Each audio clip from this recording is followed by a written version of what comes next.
Breaking news చూస్తున్నాం. ఎన్నికలు సమీపిస్తున్న వేళ గోదావరి జిల్లాల్లో రాజకీయం మామూలుగా ఉండడం లేదు. ప్రత్యేకించి కాపు ఉద్యమ నేతగా ఉన్న ముద్రగడ ఆశీస్సులు ఎవరికుంటాయి? అధికారంలో ఉన్న వైసీపీకే సపోర్ట్ చేస్తారా, లేక టీడీపీ జనసేన నాయకుల రాయబారాలతో ఆ కూటమికి మద్దతు తెలుపుతారా అనేది ఉత్కంఠ రేపుతోంది.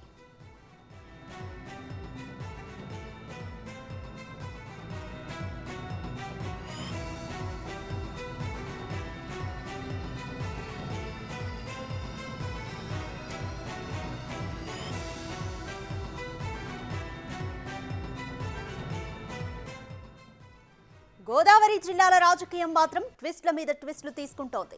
మొన్నటి వరకు వైసీపీతో చర్చలు జరిపిన ముద్రగడ ఇప్పుడు పునరాలోచనలో పడ్డారు. కాపులంతా ఏకం కావాలన్న పవన్ స్టేట్మెంట్ ముద్రగడను ఆలోచనలో పడేసింది. జనసేన నేత బొలిశెట్టి శ్రీనివాస్ ముద్రగడతో భేటీ అయ్యారు. పవన్ రాసిన లేఖకు ముద్రగడ బొలిశెట్టి ద్వారా రిప్లై పంపించినట్లు తెలుస్తోంది. కాపులంతా ఐక్యం కావాలని పవన్ రాసిన లేఖను ముద్రగడ స్వాగతించారు. 1-2 రోజుల్లో ముద్రగడ జనసేనాని పవన్ కళ్యాణ్ ను కలవనున్నారు.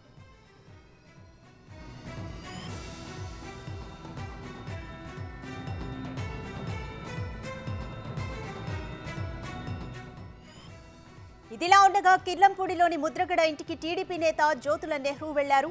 నెహ్రూకు ముద్రగడ స్వాగతం పలికారు. టీడీపీ జనసేన కూటమిలోకి రావాలని ఆహ్వానించారు. మరి ముద్రగడ టీడీపీలోకి వెళ్తారా, జనసేనలోకి వెళ్తారా, లేక టీడీపీ జనసేన కూటమికి కాపు ఉద్యమ నేతగా మద్దతు తెలుపుతారా అనేది తేలాల్సి ఉంది.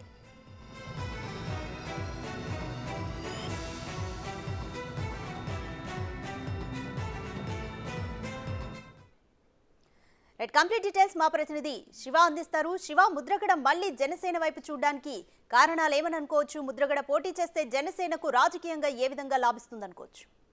అదిగా మొత్తం మీద చూసుకుంటే కాపు ఉద్యమ నేత ముద్రగడ పద్మనాభం త్వరలో జనసేనలో చేరికకు దాదాపుగా రంగం సిద్ధమైంది. మొన్నటి వరకు కూడా వైఎస్ఆర్సీపీలో చేరతారు, 2-3 టికెట్లు ఇస్తారు, ఒక ఎంపీ 2 ఎమ్మెల్యే టికెట్లు ఇస్తారని విస్తృతంగా ప్రచారం జరిగింది. అయితే తాజాగా కూడా జనసేనకు సంబంధించి పవన్ కళ్యాణ్ ఇటీవల ఒక లేఖ రాశారు. వైఎస్ఆర్సీపీ సర్కారు కావాలనే మన కాపుల మధ్య చిచ్చు పెడుతుంది, కాపులంతా ఏకమయ్యాల్సిన అవసరం ఆసన్నమైంది, ఇటువంటి పరిస్థితుల్లో మనం కలిసి ఉంటేనే కలదు సహం దేన్నైనా ఎదుర్కోగలమని చెప్పి ఆయన ఒక లేఖ రాశారు కాపు నాయకులకి.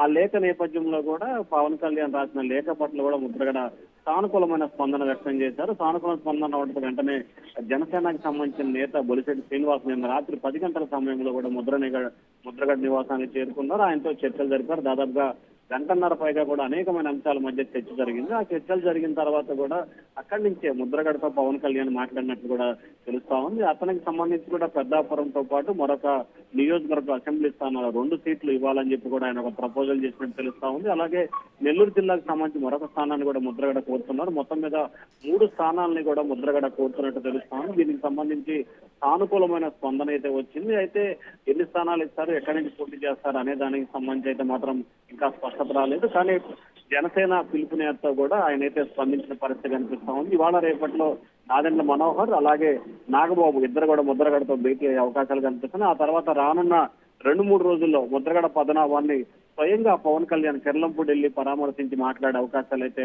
కనిపిస్తా ఉన్నాయి. ఎందుకంటే పవన్ కళ్యాణ్ నే రమ్మని చెప్పి ఆయన రాత్రి ఆహ్వానించినట్లు కూడా తెలుస్తా ఉంది. దానికి సంబంధించి సంక్రాంతి తర్వాత పవన్ కళ్యాణ్ కూడా కిర్లంపూడి వెళ్లి ముద్రగడతో భేటీ అయ్యే అవకాశాలు అయితే కనిపిస్తున్నాయి. ముద్రగడ కనుక కాపు ఉద్యమ నేతగా జనసేనలోకి వస్తే ఉభయ గోదావరి జిల్లాలకు సంబంధించి కూడా జనసేనకి చాలా ఎక్కువగా అడ్వాంటేజ్ ఉండే అవకాశం కనిపిస్తా ఉంది. ఇప్పటికే ఆ జిల్లాలో మెజార్టీ సానుభూతి కానీ లేదా మెజార్టీ స్థానాలకు సంబంధించి కానీ జనసేన కొంత గెలుపుకి దోహదపడే అవకాశాలు కనిపిస్తాయి. తాజాగా ముద్రగడ జనసేన కనుక చేస్తే ఖచ్చితంగా రాష్ట్ర వ్యాప్తంగా కాపు ఓట్లతో పాటు ఉభయ గోదావరి జిల్లా ఉత్తరాంధ్ర నియోజకవర్గానికి సంబంధించి కూడా జనసేన కొంత మేలు చేకూరే అవకాశం అయితే టీడీపీ జనసేన ఇప్పటికే కూటమిగా ప్రజల్లోకి వెళ్తున్న నేపథ్యంలో ముద్రగడ చేరి అధికార పార్టీకి కన్నా రైట్ శివ, టీడీపీ నుంచి జ్యోతుల నెహ్రూ కూడా ముద్రగడను కలిశారు. మరి ముద్రగడ ఎటువైపు వెళ్తారనుకోవచ్చు? టీడీపీయా, జనసేన, లేకపోతే కూటమి వైపు తన ఓటు ఉంటుందా?